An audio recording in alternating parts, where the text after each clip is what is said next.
महानगरपालिकेचे आणि मुंबई क्षेत्रातील सर्व शिवसेनेच्या पदाधिकाऱ्यांची म्हणजे नगरसेवकापासून शिवसेनेचे सर्व पदाधिकारी आहेत यांची या ठिकाणी बैठक आयोजित करण्यात आलेली आहे। बैठकीची दोन महत्त्वाची कारणं आहे। मुंबई महानगरपालिकेच्या निवडणुकीपूर्वी पूर्वतयारीकरता ही आढावा बैठक आहे आणि त्याचबरोबर दसरा मेळावा जो आपल्या सर्वांना माहिती आहे की शिवसेनेच्या दृष्टिकोनातून अत्यंत महत्त्वाचा असतो, एक सण असतो, एक उत्सव असतो आणि तो उत्साहाने आणि आनंदाने आणि जोमामध्ये साजरा करण्याकरता नियोजन करण्याकरता या ठिकाणी शिवसेनेच्या सर्व पदाधिकाऱ्यांची बैठक आयोजित करण्यात आलेली आहे। कारण ह्या दसरा मेळाव्याचं महत्त्व हे एक वेगळं महत्त्व आहे, कारण मुंबई महानगरपालिकेच्या निवडणुकीपूर्वी होणारा हा दसरा मेळावा आहे आणि आपल्या सर्वांना माहिती आहे की दसरा मेळावा हा नेहमी शिवसेनेच्या दृष्टिकोनातून याकरता महत्त्वाचा असतो की माननीय हिंदू हृदय सम्राट शिवसेना प्रमुख बाळासाहेब ठाकरे हे दसरा मेळाव्याच्या माध्यमातून महाराष्ट्राला आणि देशाला एक नवीन दिशा देतात, एक नवीन विचाराचं सोनं त्या ठिकाणी लुटलं जातं आणि तीच दिशा शिवसैनिक फॉलो करून पूर्ण वर्षभर काम करत असतात आणि तीच विचारांची परंपरा माननीय मुख्य नेते आदरणीय एकनाथ शिंदे साहेब गेल्या दसरा मेळाव्यापासून राखत आहे आणि ते वेळोवेळी त्यांच्या दसरा मेळाव्याच्या माध्यमातून महाराष्ट्राला आणि देशाच्या राजकारणाच्या दृष्टिकोनातून महत्त्वाचे मुद्दे मांडून ते पण सर्व शिवसैनिकांना एक नवीन दिशा देत आहेत आणि त्यामुळे हा दसरा मेळावा हा शिवसैनिकांच्या दृष्टिकोनातून एक ऊर्जादायी असणार, प्रेरणादायी असणार, कारण हा दसरा मेळाव्यामधून सर्व शिवसैनिक ऊर्जा आणि प्रेरणा घेऊन स्थानिक स्वराज्य संस्थेच्या निवडणुकीला सामोरं जाणार आहे आणि महायुतीचा भगवा फडकवण्याकरता तो एक प्रकारचा एक संकल्प मेळावा असेल।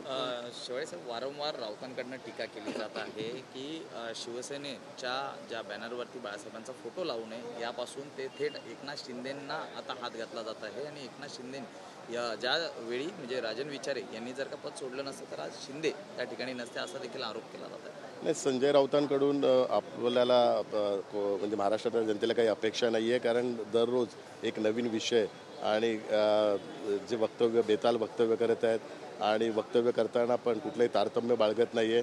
त्यामुळे महाराष्ट्राच्या जनतेला आता त्यांची जे काही वक्तव्याचं गांभीर्य कोणी घेत नाही आहे, त्यामुळे मी प्रसारमाध्यमांना पण विनंती करतो की आपण पण त्यांच्या कुठल्याही वक्तव्याचं गांभीर्य घेऊ नये आणि जे विकासावर आपण सर्वांनी फोकस करावा।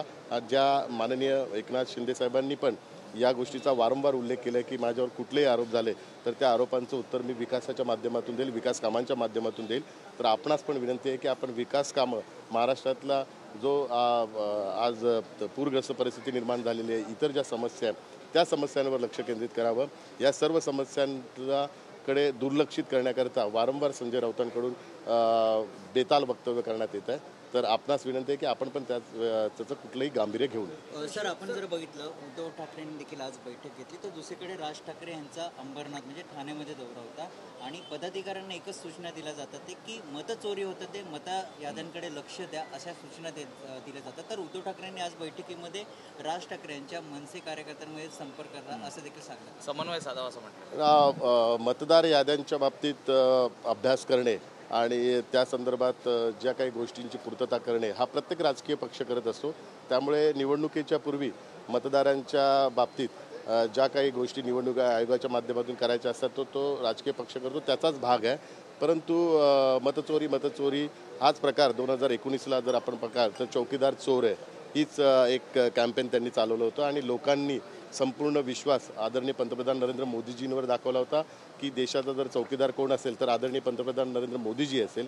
त्यामुळे हे पण त्यांचं मतचोरीचं जे कॅम्पेन आहे ते संपूर्णतः फेल जाईल आणि संपूर्ण महाराष्ट्रातली जनता ही महायुतीच्या पाठीशी उभी राहील। जसे लोकसभेत उभे राहिले, जसे विधानसभेत उभे राहिली, त्याचीच पुनरावृत्ती या स्थानिक स्वराज्य संस्थेच्या निवडणुकीत आपल्याला दिसून येईल। पण सर, आपण जर बघितलं उपमुख्यमंत्री एकनाथ शिंदे यांचा ठाणा हा बालेकिल्ला नाही, हा बालेकिल्ल्यात आता दोन्ही ठाकरे बंधू एकत्र म्हणजे उतरलेले आहेत। नाही, कोणी उतरून दे, शेवटी लोक ही विकास कामं ह्याच्यावरच मतदान करतात। स्थानिक स्वराज्य संस्थांच्या निवडणुकी किंवा प्रत्येक निवडणूक हे कामावर आणि त्या व्यक्तीवर अवलंबून असतात आणि मला संपूर्णतः विश्वास आहे ठाणे काय संपूर्ण महाराष्ट्र हा आदरणीय मुख्य नेते एकनाथ शिंदे साहेबांच्या पाठीशी उभे राहील।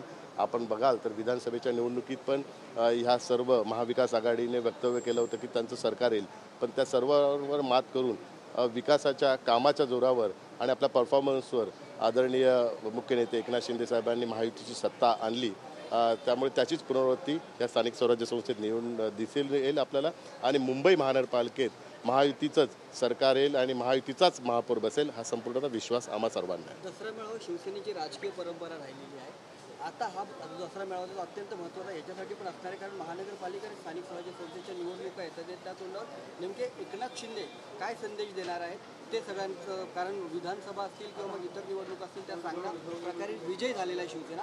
मात्र या निवडणुकीत दोन ठाकरे बंधू येण्यामुळे काय परिणाम होणार आहे का, आणि त्यामुळे शिवसैनिक एकनाथ शिंदेकडे नजर लावून बघतील? आपण बरोबर बोललात. दसरा मेळावा हा एक राजकीय परंपरा आहे आणि एक विचारांची परंपरा आहे. आणि तीच विचारांची परंपरा गेले 2-3 वर्ष जे आदरणीय मुख्य नेते एकनाथ शिंदे साहेबांच्या नेतृत्वाखाली जो दसरा मेळावा होतो, त्या दसरा मेळ्यात याच विचारांना पुढे घेऊन जाण्याचा संकल्प केला जातो. परंतु दुर्दैवाने जो दुसरा दसरा मेळावा होतो त्या ठिकाणी शिव्या देणे, टोमणे देणे आणि काँग्रेसचे जवळीक जाणे, जे शिवसेना प्रमुख बाळासाहेब ठाकरे यांच्या विचारांच्या विरुद्ध अशी त्या ठिकाणी वक्तव्य केली जाते. त्यामुळे हा जो दसरा मेळावा आहे याला अत्यंत महत्त्व आहे. हा विचारांचा दसरा मेळावा आणि या ठिकाणी खऱ्या अर्थाने हिंदू हृदय सम्राट शिवसेना प्रमुख बाळासाहेब ठाकरे यांच्या विचारांचं सोनं लुटलं जातं.